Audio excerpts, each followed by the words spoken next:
Hello दोस्तों, नवल पाठशाला में आपका स्वागत है।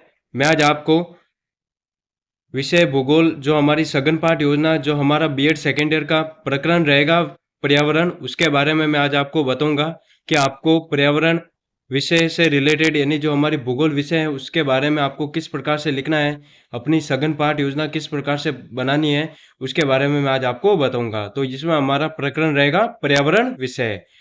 तो इससे पहले अगर आपने चैनल को सब्सक्राइब नहीं किया तो चैनल को सब्सक्राइब कर दीजिए, बेल आइकन को प्रेस कर दीजिए ताकि आपको इसी प्रकार की और वीडियो पाने के लिए आपको ये वीडियो मिलती रहे। और इसी के साथ हम अपनी पहली वीडियो को प्रारंभ करते हैं। तो इसमें आपको सर्वप्रथम वही एंट्री फिलअप करनी है जो आप पहले करते हुए आए हैं। सर्वप्रथम आपको विद्यालय का नाम लिखना है।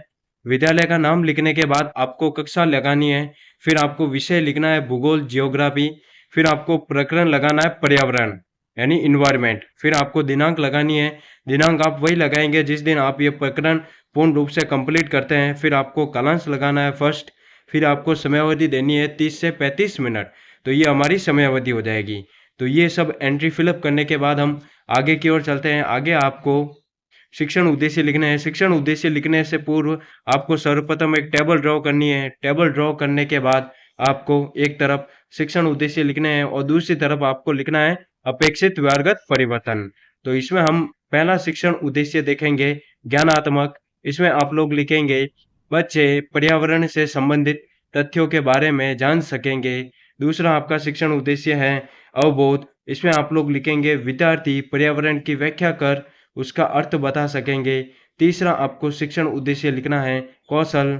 इसमें आप लोग लिखेंगे अपेक्षित व्यवहारगत परिवर्तन में विद्यार्थी पर्यावरण की जानकारी प्राप्त कर सकेंगे। चौथा पॉइंट आपको लिखना है अभिवृत्ति। इसमें आप लोग लिखेंगे विद्यार्थी पर्यावरण पर होने वाली घटनाओं को समझने में दक्ष हो सकेंगे। तो आप लोग देख सकते हैं कि मैंने अपनी सघन पाठ योजना वाली डायरी में इस भूगोल विषय से रिलेटेड इस पर्यावरण जो हमारा प्रकरण है उसके शिक्षण उद्देश्य को किस प्रकार से डिफाइन किया है। आप लोग इसी प्रकार से इन शिक्षण उद्देश्यों को लिखते हुए अपनी डायरी को कंप्लीट करेंगे। तो ये आपके शिक्षण उद्देश्य समाप्त हो जाने के बाद हम पूर्व ज्ञान देखेंगे। पूर्व ज्ञान में आपको लिखना है छात्र पर्यावरण के बारे में सामान्य जानकारी रखते हैं। तो ये आपका पूर्व ज्ञान हो जाएगा। पूर्व ज्ञान लिखने के बाद हम प्रस्तावना प्रश्न देखेंगे। प्रस्तावना प्रश्न आपको टोटल 5 प्रश्न लिखने होते हैं, वो भी। और अंत में आपका जो 5वां प्रश्न होगा वो हमेशा समस्यात्मक प्रश्न होता है। तो इसमें आप सर्वप्रथम एक टेबल ड्रॉ करेंगे और एक तरफ आप टोटल 5 प्रश्न लिखेंगे, फिर आप उनके संभावित उत्तर देंगे। तो इसमें हम पहला प्रश्न देखेंगे सूर्य एवं उसका परिवार क्या कहलाता है। तो इसमें आप लोग आंसर लिखेंगे सौर मंडल। दूसरा हमारा प्रस्तावना प्रश्न है सौर मंडल में कितने ग्रह हैं। तो इसके बारे में आप लोग संभावित उत्तर देंगे 8। फिर हमारा अगला प्रश्न है 8 ग्रहों में से जीवन किस ग्रह पर संभव है। तो इसमें आप लोग आंसर लिखेंगे पृथ्वी पर। चौथा हमारा प्रस्तावना प्रश्न है पृथ्वी के चारों के आवरण क्या कहलाता है, यानी पृथ्वी के चारों ओर का आवरण क्या कहलाता है। तो इसमें हम आंसर लिखेंगे पर्यावरण। पांचवा प्रश्न देखेंगे पर्यावरण के बारे में आप क्या जानते हैं। तो ये हमारा हमेशा समस्यात्मक प्रश्न रहेगा, यानी पांचवा प्रश्न हमेशा समस्यात्मक प्रश्न रहता है। फिर हम इससे रिलेटेड उद्देश्य कथन देखेंगे, यानी प्रस्तावना प्रश्न आपके यहीं पर ही समाप्त होते हैं। प्रस्तावना प्रश्न समाप्त हो जाने के बाद हम उद्देश्य कथन की ओर चलेंगे। उद्देश्य कथन में आपको लिखना है छात्रों आज हम पर्यावरण के बारे में विस्तार से अध्ययन करेंगे। तो ये हमारा उद्देश्य कथन हो जाएगा। उद्देश्य कथन समाप्त हो जाने के बाद हम प्रस्तुतिकरण देखेंगे। प्रस्तुतिकरण में आपको सर्वप्रथम एक टेबल ड्रॉ करनी है। टेबल ड्रॉ करने के बाद आपको सर्वप्रथम शिक्षण बिंदु लिखना है। शिक्षण बिंदु लिखने के बाद आप छात्र दीपिका क्रियाएं के बारे में बताएंगे। फिर आप छात्र क्रियाएं देखेंगे। फिर हम श्यामपट्ट सार देंगे। तो इस तरह से आपके ये जो टोटल 4 पॉइंटों में आपका प्रस्तुतिकरण समाप्त होगा। तो जिसमें हम पहला शिक्षण बिंदु देंगे पर्यावरण।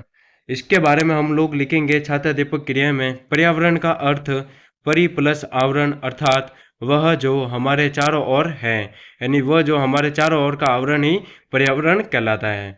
पर्यावरण ही संजीव अस्तित्व पर आधारित है। तो ये आपके पर्यावरण से रिलेटेड छात्र दीपक क्रिया हो जाएगी। फिर हम छात्र क्रिया में आगे लिखेंगे छात्र ध्यानपूर्वक सुनेंगे। फिर हम आगे की ओर चलेंगे तो आप लोग देख सकते हैं कि मैंने अपना प्रस्तुतिकरण यानी पर्यावरण शिक्षण बिंदु किस प्रकार से अपनी सघन पाठ योजना वाली डायरी में दिया है। आप लोग इसी प्रकार से देते हुए अपनी डायरी को कंप्लीट करेंगे। फिर हम इससे रिलेटेड बोध प्रश्न देखेंगे। बोध प्रश्न में हम लोग लिखेंगे, पहला हमारा बोध प्रश्न होगा पर्यावरण किन दो शब्दों से मिलकर बना है। तो इसका हम आंसर देंगे परि प्लस आवरण दो शब्दों से मिलकर बना है। फिर हम दूसरा देखेंगे प्रश्न, पर्यावरण में कैसे जीव पाए जाते हैं। तो इसमें आप लोग आंसर देखेंगे संजीव जीव पाए जाते हैं। तो ये आपके बोध प्रश्न पूर्ण रूप से कंप्लीट होते हैं। फिर हम अगला हमारा शिक्षण उद्देश्य होगा यानी शिक्षण बिंदु होगा पर्यावरण के प्रकार। तो इसमें हम पर्यावरण के प्रकार बताएंगे। तो इसमें हम छात्र दीपक क्रिया में लिखेंगे पर्यावरण मुख्य रूप से दो प्रकार के होते हैं, जिसमें आपको प्रकार के नाम दे रखे हैं नीचे। सामाजिक पर्यावरण पहला प्रकार है, दूसरा टाइप का नाम है प्राकृतिक पर्यावरण। तो ये हमारे दो टोटल पर्यावरण के मुख्य रूप से प्रकार हो जाएंगे। फिर नीचे आपको दे रखा है सामाजिक पर्यावरण का मुख्य घटक मानव समाज है, प्राकृतिक पर्यावरण प्राकृतिक घटकों पर आधारित हैं। तो ये आपकी छात्र क्रियाएं यहीं पर ही समाप्त होती है। छात्र क्रिया समाप्त हो जाने के बाद हम आगे देखेंगे छात्र दीपक क्रिया में छात्र ध्यानपूर्वक सुनेंगे। फिर हम इससे रिलेटेड यानी जो हमने छात्र दीपक कथन दिया है यानी विकासात्मक प्रश्न दिए हैं उससे रिलेटेड हम बोध प्रश्न देखेंगे। बोध प्रश्न में आपको पहला प्रश्न देना है पर्यावरण कितने प्रकार के होते हैं। तो इसमें हम आंसर देंगे दो। फिर हम दूसरा बोध प्रश्न देखेंगे सामाजिक पर्यावरण का मुख्य घटक क्या है। तो इसमें हम आंसर देखेंगे मानव समाज। तो ये आपके बोध प्रश्न पूर्ण रूप से कंप्लीट होते हैं। तो आप लोग देख सकते हैं कि मैंने अपने सघन पाठ योजना वाली डायरी में शिक्षण बिंदु यानी दूसरा हमारा शिक्षण बिंदु है पर्यावरण के प्रकार को किस प्रकार से डिफाइन किया है अपनी डायरी में। आप लोग इसी प्रकार से लिखते हुए अपनी डायरी को पूर्ण रूप से कंप्लीट करेंगे। फिर हम इससे रिलेटेड श्यामपट सार देंगे। श्यामपट सार आपको ब्लैक चार्ट पेपर पर देना है जिस प्रकार से मैंने दिया है। आप लोग इसी प्रकार से ब्लैक चार्ट पेपर पर श्यामपट सार देंगे, जिसमें आपको लिखना है पर्यावरण मुख्य रूप से दो प्रकार के होते हैं, जिसमें आपको पहले प्रकार का नाम दे रखा है सामाजिक पर्यावरण, दूसरे प्रकार का नाम है प्राकृतिक पर्यावरण। तो ये आपके टोटल पर्यावरण के दो मुख्य रूप से प्रकार हो जाएंगे। तो ये आपके जो प्रकरण है पूर्ण रूप से यानी शिक्षण बिंदु है दो पर्यावरण के प्रकार और पर्यावरण पूर्ण रूप से कंप्लीट होते हैं। फिर हम इससे रिलेटेड पुनरावर्ती प्रश्न देखेंगे और मूल्यांकन प्रश्न और गृह कार्य देखेंगे। तो आप लोग सर्वप्रथम पुनरावर्ती प्रश्न में हम पहला पुनरावर्ती प्रश्न लिखेंगे। पुनरावर्ती प्रश्न में हमारा पहला प्रश्न होगा पर्यावरण के कितने प्रकार होते हैं, इसके बारे में आपको आंसर बताना है। फिर हम दूसरा पुनरावर्ती प्रश्न देखेंगे पर्यावरण का क्या अर्थ है, इसके बारे में आपको बताना है। फिर तीसरा हमारा प्रश्न होगा पर्यावरण किन दो शब्दों से मिलकर बना है, इसके बारे में आपको आंसर बताना है। तो ये आपके तीनों पुनरावर्ती प्रश्न यहीं पर ही समाप्त होते हैं। पुनरावर्ती प्रश्न समाप्त हो जाने के बाद हम मूल्यांकन प्रश्न देखेंगे यानी बच्चों का हम मूल्यांकन करेंगे प्रश्नों के आधार पर। तो इसमें हम पहला प्रश्न देखेंगे पर्यावरण का अर्थ क्या है, इसके बारे में आपको बताना है। दूसरा हमारा मूल्यांकन प्रश्न है सामाजिक पर्यावरण का मुख्य घटक कौन है, इसके बारे में आपको आंसर बताना है। तीसरा हमारा मूल्यांकन प्रश्न है प्राकृतिक पर्यावरण किस पर आधारित है, तो इसके बारे में आपको बताना है। तो ये आपके टोटल 3 मूल्यांकन प्रश्न जो मैंने अपनी डायरी में दिए हैं। आप लोग इसी प्रकार से सघन पाठ योजना वाली डायरी में इन प्रश्नों को लिखते हुए अपनी डायरी को कंप्लीट करेंगे। तो ये आपके मूल्यांकन प्रश्न यहीं पर ही समाप्त होते हैं। फिर हम आगे की ओर चलते हैं। आगे हम गृह कार्य देंगे जिससे हमें पता चले कि बच्चों ने क्या सीखा है, क्या ग्रहण किया है, इसके बारे में हम जानेंगे। तो इसमें हम पहला गृह कार्य देंगे पर्यावरण का क्या अर्थ है, इसके बारे में आपको बताना है। फिर दूसरा हम गृह कार्य देंगे पर्यावरण के कितने घटक होते हैं, इसके बारे में आपको बताना है। तो ये आपके टोटल 2 प्रश्न गृह कार्य के लिए हो जाएंगे। तो आपके जो गृह कार्य वाले जो प्रश्न हैं वो यहीं पर ही समाप्त होते हैं। फिर हम अंत में इस प्रकरण से रिलेटेड सुझाव देते हैं जिसमें आपको लिखना है विद्यार्थी ध्यानपूर्वक सुनेंगे एवं पर्यावरण के बारे में और जानकारी हासिल करेंगे। तो ये हमारा सुझाव हो जाएगा। सुझाव देने के बाद हम एक तरफ स्वयं के हस्ताक्षर करेंगे और दूसरी तरफ पर्यवेक्षक के हस्ताक्षर करवाएंगे। इसी के साथ हमारा ये जो प्रकरण है पर्यावरण, वो पूर्ण रूप से कंप्लीट होता है। आप लोग देख सकते हैं कि मैंने इस पर्यावरण वाले प्रकरण को किस प्रकार से लिखा है, किस प्रकार से डिफाइन किया है। आप लोग इसी प्रकार से लिखते हुए अपनी डायरी को कंप्लीट करेंगे। तो आपका ये जो पर्यावरण वाला जो प्रकरण है वो यहीं पर ही समाप्त होता है। फिर हम इसी वीडियो में हम दूसरा प्रकरण देखेंगे जो हमारा भूगोल एवं यानी ज्योग्राफी विषय से रिलेटेड है, जिसमें आपको सर्वप्रथम वही एंट्री फिलअप करनी है जो पहले करते हुए आए हैं। तो इसमें आप लोग सर्वप्रथम विद्यालय का नाम लिखेंगे, फिर आप कक्षा लगाएंगे 8th, फिर आप विषय लिखेंगे भूगोल ज्योग्राफी, फिर हम प्रकरण का नाम लिखेंगे। इसमें प्रकरण होगा हमारा संस्कृति के उद्गम केंद्र। आपको दिनांक लगानी है, कालांश लिखना है 3rd, समय अवधि आपकी वही रहेगी 35 मिनट। तो ये सब आपकी कॉमन एंट्री फिलअप हो जाने के बाद हम हमारी आगे की वीडियो जारी रखते हैं, जिसमें हम सर्वप्रथम शिक्षण उद्देश्य लिखेंगे, जिसमें आपको एक टेबल ड्रॉ करते हुए सर्वप्रथम एक तरफ शिक्षण उद्देश्य लिखेंगे और दूसरी तरफ हम अपेक्षित व्यवहारगत परिवर्तन देखेंगे। तो इसमें हमारा पहला शिक्षण उद्देश्य होगा ज्ञानात्मक, जिसमें हम लिखेंगे छात्र संस्कृति के उद्गम केंद्र के बारे में प्रत्यास्मरण कर सकेंगे। तो ये आपका पहला शिक्षण उद्देश्य होता है ज्ञानात्मक। दूसरा हमारा शिक्षण उद्देश्य है अबोध। इसमें आप लोग लिखेंगे छात्र संस्कृति के उद्गम केंद्र से संबंधित अवधारणाओं की अधिक विस्तार से व्याख्या कर सकेंगे। तीसरा हमारा शिक्षण उद्देश्य है ज्ञानोपयोग। इसमें हम देखेंगे अपेक्षित व्यवहारगत परिवर्तन में छात्र खेती के साथ उद्योग एवं व्यापार की जानकारी का ज्ञान प्राप्त कर सकेंगे।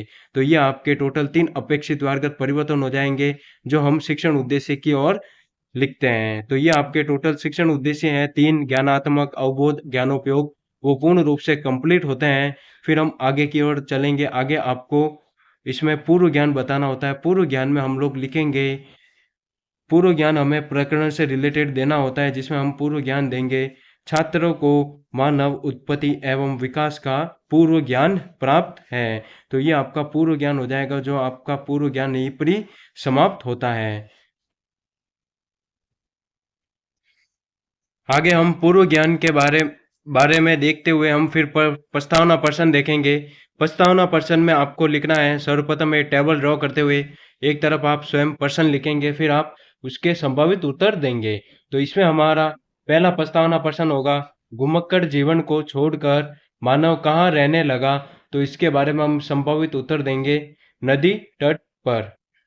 फिर हमारा दूसरा प्रस्तावना प्रश्न है, नदी तट पर बसने के बाद मानव कौन सा कार्य करने लगा।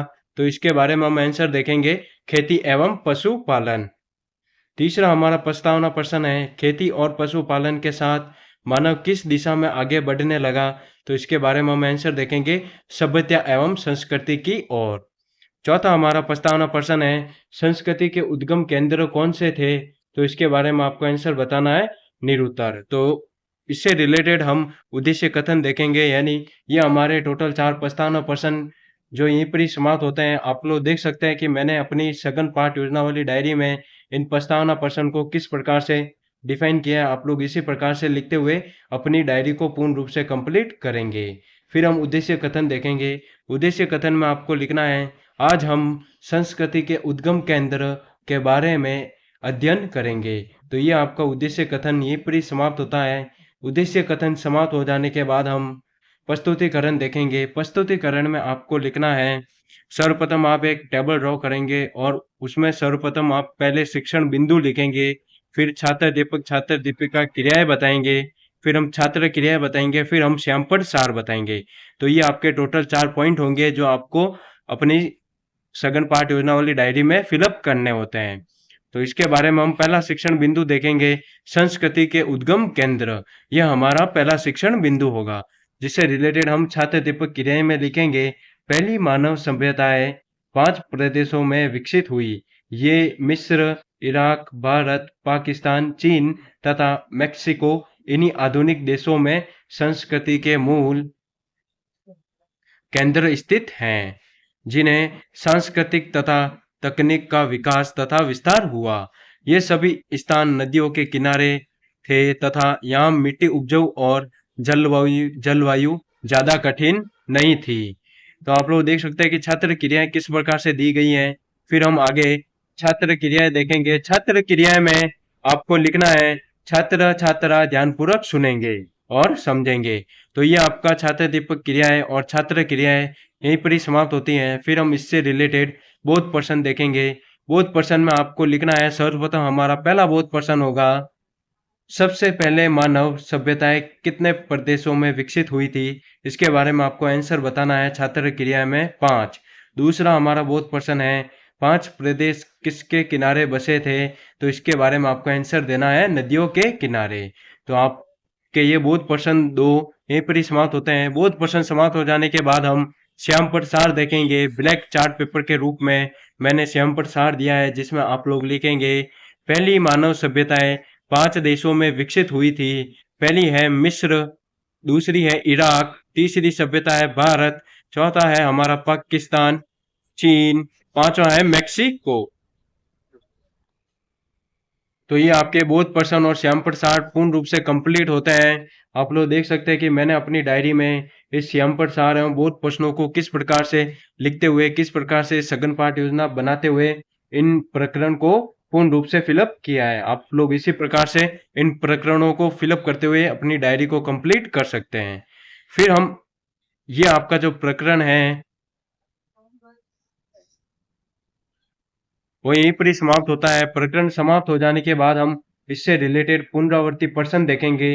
पुनरावर्ती प्रश्न में आपको पहला प्रश्न लिखना है, 5 प्रदेशों के नाम लिखो जहां सभ्यता विकसित हुई। फिर हमारा दूसरा पुनरावर्ती प्रश्न है, गांवों के लोगों का मुख्य व्यवसाय क्या था? इसके बारे में आपको बताना है। तो आपके ये जो 2 टोटल पुनरावर्ती प्रश्न है वहीं पर ही समाप्त होते हैं। पुनरावर्ती प्रश्न समाप्त हो जाने के बाद हम मूल्यांकन प्रश्न देखेंगे। मूल्यांकन प्रश्न में आपको लिखना है, पहला हमारा मूल्यांकन प्रश्न होगा, संस्कृति के उद्गम केंद्र कहाँ है? इसके बारे में आपको बताना है। मूल्यांकन प्रश्न समाप्त हो जाने के बाद हम गृह कार्य देंगे। गृह कार्य में आपको लिखना है, संस्कृति के उद्गम केंद्रों का विस्तार से वर्णन कीजिए। तो ये आपका संस्कृति के उद्गम केंद्रों से रिलेटेड पूर्ण रूप से गृह कार्य हो जाएगा, जो आपको अपनी डायरी में उत्तर बनाते हुए लिखना है। फिर हम अंत में, यानी ये हमारा टोटल प्रकरण समाप्त होता है संस्कृति के उद्गम केंद्रों का। फिर हम इससे रिलेटेड अंत में सुझाव देते हैं। सुझाव में आप लोग लिखेंगे, छात्र छात्रा संस्कृति के उद्गम केंद्रों के बारे में और जानकारी इकट्ठा करें। तो ये आपका सुझाव हो जाएगा। सुझाव आपको इसी प्रकार से लिखते हुए अपनी डायरी को कंप्लीट करनी है। फिर हम अंत में अपने स्वयं के एक तरफ हस्ताक्षर करेंगे, फिर दूसरी तरफ पर्यवेक्षक के हस्ताक्षर करवाएंगे। और ये आपकी एंट्री फिलअप हो जाने के बाद आपका जो पूर्ण रूप से प्रकरण है, यानी जो डायरी वाला जो एक पूरा प्रकरण होता है, वो पूर्ण रूप से कंप्लीट हो जाता है। तो आप लोग देख सकते हैं कि मैंने अपनी डायरी में इन प्रकरण को किस प्रकार से कंप्लीट किया है। आप लोग इसी प्रकार से इन प्रकरणों को कंप्लीट करते हुए अपनी डायरी को पूर्ण रूप से कंप्लीट करेंगे।